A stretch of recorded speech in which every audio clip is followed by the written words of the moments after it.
कडे काही ठेवून घेतलेलं नाही। अशी बुद्धी मानवाला दिली की या बुद्धीचा जर आपण वापर केला तर जगावर राज्य करू शकतो, एवढी ताकद भगवंताने आपल्याला दिलेली आहे।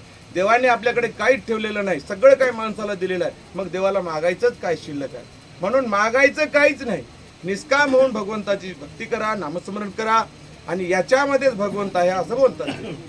लवण निळताची सागरी दुजे पना नवरे आवरी जळमळ हो निया निर्धारी ठाव नाही द्वैताचा हो। अहो नदी नाले होळ जेवढे काय असतील ते सगळे जर सागराला मिळाले तर ओळखू येतात का? हो, ओळखू येत नाही। किती नद्या मिळाल्या त्या सागरात, किती जरी होळ मिळाले तर सागर हा सागर आहे। आनंद सागरी आहेत माझे गुरु, त्याचे चरण धरू वेळोवेळा।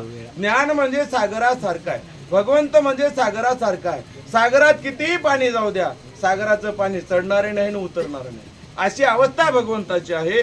म्हणून ज्ञान हे भगवंताचं दुसरं स्वरूप आहे बाबा, असं या ग्रंथामध्ये सांगतात। अविद्यांचा या नाश झाला पर ब्रह्मरूप संचरिला मी कोण या पदाला पुरे नाही पैहू। अज्ञानाचा नाश झाल्यावर मी कोण आहे निश्चित कळते।